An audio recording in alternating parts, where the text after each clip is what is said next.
بسم الله والصلاة والسلام على رسول الله. اللهم صل وسلم وبارك على سيدنا محمد. ازيكم يا حبايبي؟ عاملين يا رب تكونوا بخير. قبل ما نبدأ نسمي بالرحمن نحط لايك واشتراك. النهاردة عندنا أنفار بيشتغلوا عندنا يعني في البيت وكده. وقامت أمي بقى على الصبح كده جات يسار طلع لنا فرختين من الفريزر عشان نطبخ الأكلة المعتبرة الحلوة اللي انتوا شايفينها ديت. وعندنا كرومبة، قلت لها تعالي نجيب لحمة، قالت لا عندنا فراخ. طلعتهم وفكوا غسلناهم غسلة معتبرة حلوة كده وايه. وعملت لهم تلويحة كويسة. بصل وطماطم وبهارات وورق لوري وليمون معصفر. ليمون عصفر مو بتقول عليها عصفور يعني وايه وكمون. وقمنا ايه ظبطنا الاداء بتاع التلوحة ديت، تلوحة جميلة جدا كده. ولما تلوح قمنا بقى جايبين الشوربة زي دينها منها. وسبت بقى اللي هو ايه يستوي، اللي هما يستوي يعني. ونزلنا تحت انا وامي، جابت الكرنبة قطعتها فسختها من بعضها ولعنا بقى على الكانون. قالت تعالي سهر هنغلي المية تحت على الكانون و... ونقلي تحت. قلت لها طب ما هنا على البوتاجاز، قالت لا عشان الانبوبة. الانبوبة ب80 جنيه واحنا كده كده ايه شارين القش اهوت والكانون مبني، يلا نتوكل على الله. قلت لها ماشي. نزلنا تحت بقى، جبت بصلتين وخرطناهم وقمت حطينا عليها زيت وقلنا نقلي هنا. وطلعت الطماطم فكت اللي انا حطاها في الفريزر. وقمت جايه ايه ضربتها في الخلاط وعصرتها صفيتها يعني. وقمت جايه ايه عشان نقلي بقى على الكانون. وادي الكرنب اهو بسم الله ما شاء الله. حبة لو شوفي لو ايه الجيش ما طولناش فيه، يجي على طول. اللي تحطه على طول يولع. شفت النار عاملة ازاي تحت من الحلة. وادي البصلة خدت لون كده. وقمنا جايين بقى قلبين عليها الطماطم الحلوة اللي انتوا شايفينها دي. وحبة جيش في لحظة بيسووا الحاجة. يا جيش يا خشب الموجود عندنا والله يا جماعة بنطبخ بيه اهو. وادي الورق اتسلق برضو. بدأنا يعني ايه الحبة اللي تطلعهم من الورق تقوم جاية مقطعاهم. كل ما حبة يطلعوا من الورق مسلوقين تقطعهم ليه، عشان لو احنا قعدنا نحشي وكده تبقى ايه يبقى جاهز كل حاجة كده، مش لسه هتقطع وكده لا. قلت لها اللي انت شايفاه. قالت يا سوار احنا كان عندنا بوابير الاول نحط الجاز فيها ونولعهم ونشغلهم ونطبخ عليهم. والكانون كان موجود، فجأة البوتاجاز طلع. احنا مش عمرنا بالبوتاجاز، احنا نطبخ فوق الاكل الخفيف.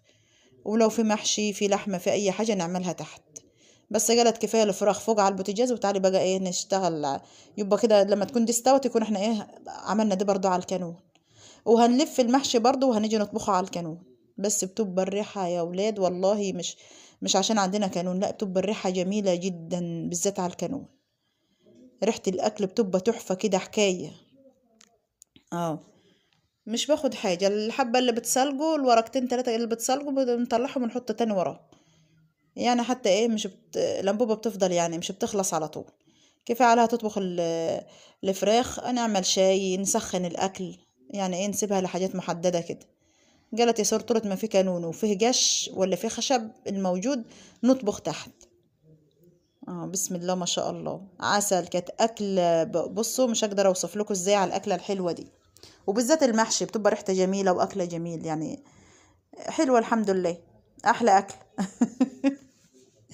اللهم صل على حضرة النبي. شفت النار عاملة ازاي. الحبة اللي بتطلعهم بتقول بقطعهم على طول، تسيبهم لما يبردوا شوية كده وتقوم جاية مقطعها.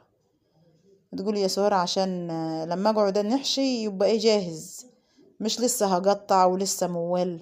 قالت لا كده. شفتوا. قلت لها بقى قطعي قطعيها صغيرة كده عشان الصباع يبقى صغير، يبقى حاجة قيمة كده في الطبق قدام الضيوف اللي يبقوا يقعدوا يعني. اه مش يبقى فيه محشي كبير ومحشي صغير. ببقى اشوف في ناس تعمل المحشية كبيرة بصراحة يعني، واحنا بنعمل محشية رفيعة كده تبقى حلوة حتى قيمة قدام الأنفار قدام أي حد. بتبقى شكلها جميل كده، بتبقى ايه مش كبيرة قوي ولا صغيرة قوي في الوسط كده. بسم الله ما شاء الله. وادي الطماطم اهيت هتتسبك برضو. شوف الطماطم عاملة ازاي. انا لو هسيب الطماطم ديت في الفريزر يومين تلاتة واطلعها جليها ما اعرفش يعني بنطلعها كده بتبقى حمرة زي مش عارفة اقول لكم ايه، بتخلي لون الطبيخ بيبقى حكاية وتحفة. بسم الله ما شاء الله. شفتوا. جبت بصلتين وجبت حبتين طماطم وجبت فلفل وجبت جرن شطة كالعادة بتاع الصينية البرنجان أو الكوسة اللي بنعمل الخلطة تحت منها قبل ما نحشي. وجبت شبت وكزبرة. الشبت والكزبرة ده أنا بجيبها يوم السوق وبغسله وافرده على صينية كده ينشف، وبعد كده بحطه في كيس، يا بنخرطه ونحطه في حاجة في الفريزر. أي حاجة، أي حاجة مهما كان، هو كده كده. الشبت عندنا والكزبرة كل حاجة بنجيبها يوم السوق. اهو شفتوا عاملة ازاي، والبهارات والكمون والطماطم السكر اللي انتوا شايفينها ديت، شفتوا السبكة التسبيكة ولا كلمة، حمرا وزي العسل. انا بابا فرحانة جو الطماطم بتبقى حمرا كده، بتخلي منظر الاكل حكاية وتحفة، تدي منظر حتى للاكل اللي انت بتطبخوه. اه بسم الله ما شاء الله. شفت عاملة ازاي. الحاجة الحلوة حلوة برضو يا جماعة، بصراحة أنا بتشرف يعني الحاجة اللي بتبقى مظبوطة كده بتبقى حلوة، بتشجع اللي بتعمل الأكل عايزة تعمل كمان وكمان. لما تلاقي الأكل مظبوط كده بتبقى الحاجة جميلة وبتبقى تحفة. آه. أم جلبت الرز تجلبة كويسة كده وظبطته في الحوض بتاعه، عشان هيبقى في شوربة يعني، مش يبقى مظبوط جو في الحوض بالذات في الرز، عشان لو اتظبط في الرز وجيتوا حطيتوا الشوربة عليه وحطيتوا الملح بيبقى بقى، مش هقول لكم حاجة يعني، معناها اللي انتوا ترموه بمعنى صح. انما لما تبقى مظبوط يعني في الرز مش هتحطوا كمون كتير يعني، بيبقى مظبوط بسيط، عشان الشوربة اكيد هيبقى فيها ملح برضو مطرح الفراخ. ولو انتوا عايزين الشوربة دلعة او عايزين ملح تحطوا على المحشي، دي براحتكم انتوا، بس المهم ما تظبطوش الرز بتاع المحشي في الحوض قوي، عشان ما تنسوش الا في شوربة فيها ملح. ولو انتوا عايزينها تحطوا، ما انتوش عايزين برضو مظبوط كل حاجة ما تحطوش، دي براحتكم انتوا. اهو حطينا الشوربة، لما الفراخ استوت جبتها حطيت الشوربة وهزينا الحلة كويس عشان الشوربة تبقى برضو ايه في المحشي من تحت ومن فوق. وحطينا قرن الشطة المعتبر اللي انتوا شايفينه ده، يخلي الأكلة لها طعم تاني خالص. اهو جبت لها قش، جبت لما قش برضو فيه خشب، قلت لها حسب بقى ما انت عايز، وانا هطلع انا ايه اللي انا بقى احمر الفراخ وجهز الشعرية في الشوربة. برضو موفرة حبة شوربة برضو نحط فيهم شعرية، عشان ايه الانفار اللي عندنا ما هو لازم يتاكل مع المحشي شوربة، امال هيشربوا ايه، هياكلوا محشي وفراخ بس، لازم يكون في شوربة. اه السيد اخويا بقى اجى من بره، ايه الريحة الحلوة الجميلة بتاعتكم ديت يم، وريحة المحشي دي تحفة يا جماعة، تبقى ريحتها لوز اللوز قمر كده، مش عارفة اوصف لكم ازاي، تبقى ريحتها جايبة اللي على الشارع. هو المحشي بالذات وطبخ الكانون بالزيت، غير غير البوتاجاز، الكانون بدي طعم للاكل، مش يعني هقول لكم اكتر من كده، تبقى ريحة عسل. اه شفتوا.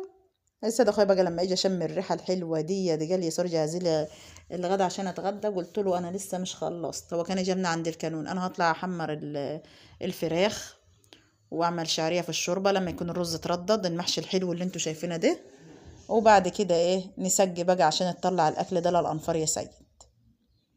اهو ودي لهم، لا عايز تقعد معاهم تتغدى، مش عايز تعالى واتغدى معانا انا وامك.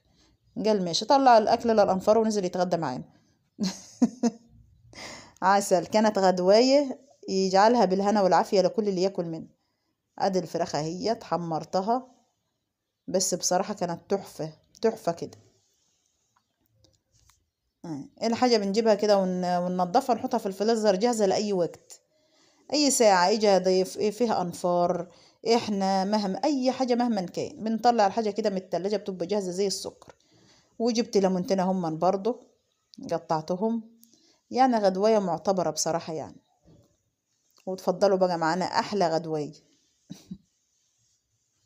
بسم الله ما شاء الله، اللهم صل على حضرة النبي.